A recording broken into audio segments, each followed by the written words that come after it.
Hello friends, good evening. This is Umang Sharma from आपका सहपाठी। Friends, अभी के जो हमारे इवनिंग सेशंस चल रहे हैं इनमें हम कर रहे हैं टीएस ग्रेवाल की बुक का chapter first, financial statement of not for profit organisation. आज के सेशन में हम करेंगे क्वेश्चन नंबर 32। 31 तक हम ऑलरेडी पहले कर चुके हैं।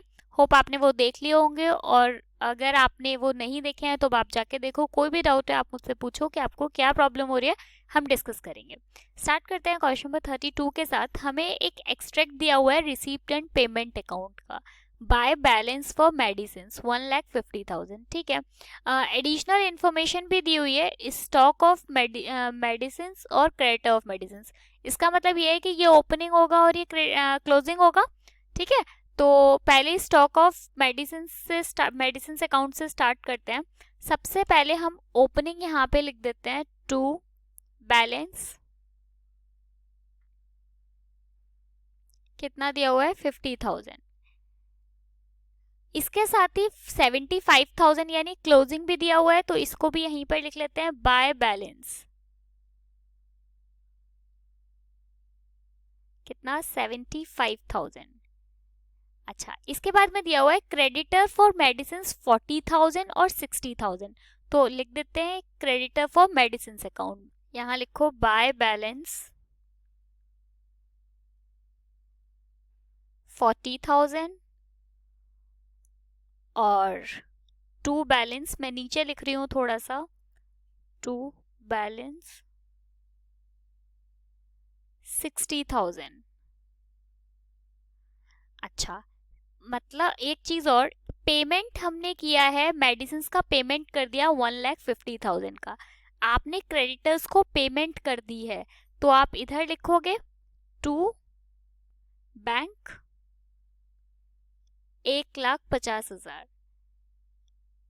इसका ये मतलब है कि 1,50,000 की आपने पेमेंट कर दी और 60,000 अभी भी आपको देना बाकी है। इसीलिए तो हमने इधर लिखा है, क्योंकि हमारी लाइबिलिटी है। इतना अमाउंट अभी हमने नहीं दिया है, हमें और देना है। तो अब हम क्या करेंगे, अब पहले इसका टोटल लगा लेते हैं। जब आप इस साइड का टोटल लगाओगे तो ये आपका आएगा 2,10,000। ये भी 2,10,000। जब आप 2,10,000 में से 40,000 माइनस करोगे तो ये निकल कर आएगा 1,70,000। ये निकल कर आएगा आपका बाय मेडिसिन। ये आपका क्या निकल कर आया? इसका मतलब ये है कि आपके पास 40,000 की मेडिसिन थी, आपने 1,70,000 की मेडिसिन और खरीद ली। यही तो मतलब हुआ इसका। अब आप क्या करोगे, इन मेडिसिन को, ये जो आपने बाद में परचेज किए हैं, इनको आपको इधर ट्रांसफर करना पड़ेगा। तो यहाँ लिखो टू क्रेडिटर्स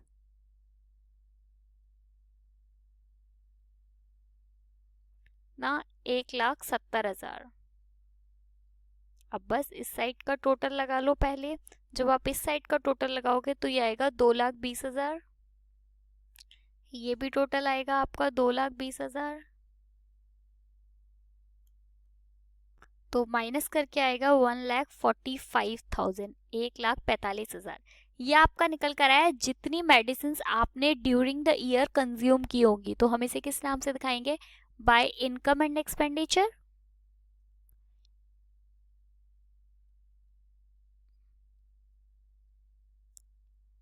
हाँ, अब आप क्या करोगे, आपको इनकम एंड एक्सपेंडिचर अकाउंट भी बनाना पड़ेगा, वो भी एक्सट्रैक्ट।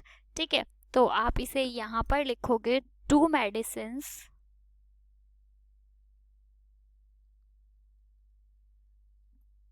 1,45,000। आपने इतनी मेडिसिन 45,000 की मेडिसिन आपने कंज्यूम की होंगी ड्यूरिंग द ईयर। अच्छा, अब साथ ही इसमें हमें बैलेंस शीट भी बनानी पड़ेगी। तो आप बैलेंस शीट में क्या करोगे, आपके जो 60,000 के क्रेडिटर्स हैं, मतलब वो आपकी क्लोजिंग है, तो उन्हें आप लाइबिलिटीज में लेके जाओगे। और जो 75,000 है आपका, ये जो आपकी क्लोजिंग स्टॉक है, क्योंकि ये आपकी स्टॉक ऑफ मेडिसिन है, इतनी अभी भी आपके स्टॉक में है, तो इसको आप, ये आपकी असेट होंगी।